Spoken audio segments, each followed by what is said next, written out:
জামাই আছে, জামাই বাচ্চা রাখছে আর বাচ্চারা বড় ছোট ভাই মাঝারে ভাই বাচ্চা নিয়ে আসছে।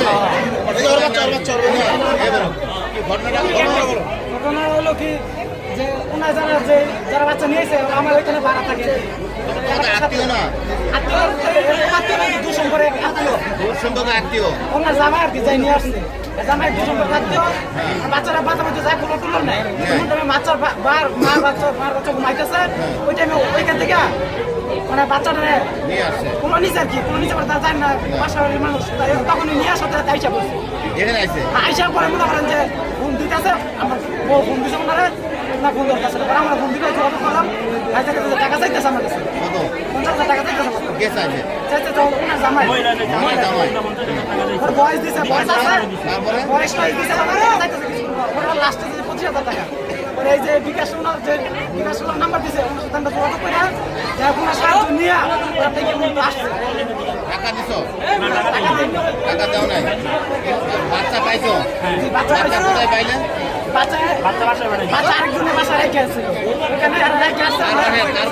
বাচ্চার বয়স কত?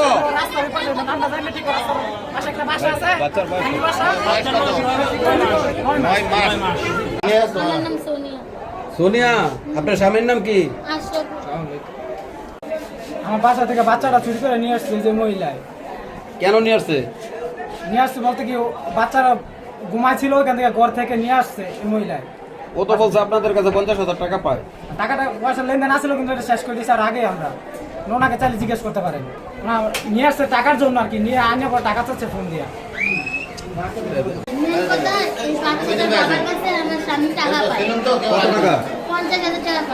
কিসের টাকা?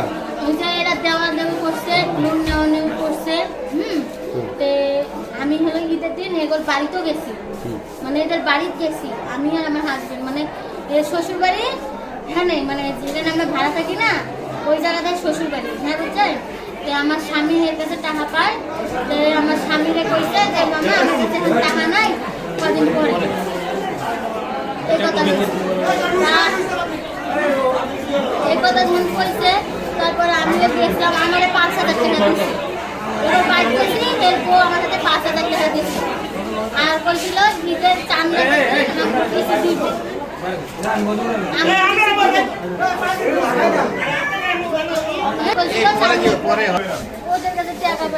এই জন্য বাচ্চা নিয়েছিল বাচ্চা দিছ না আবার বাচ্চারা নিছে কিভাবে নিছে ওরা আমার স্বামীর যে জেনারেল ছিল আমার স্বামী হ্যাঁ নিছে পরে হেন আমারে কইছে বিকাশে টাকা পাঠাইছে আমার স্বামী আমার কাছে নিয়ে যাও বলে টাকা দিছে আমরা হুদা 5,000 টাকা পাইছি আরো 25,000 টাকা এর কাছে আমরা পাম এর লাগা তো টাকা না পেয়ে তো কেউ এই কাজটা করে না সবাই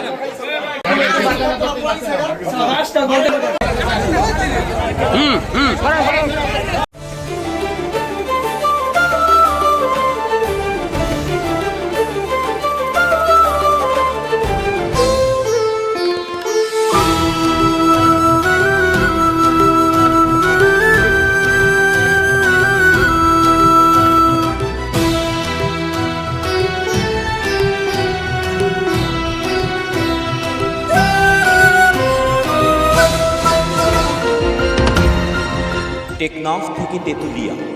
রূপসা থেকে পাথুরিয়া, বিশ্বজুড়ে রূপসী বাংলা।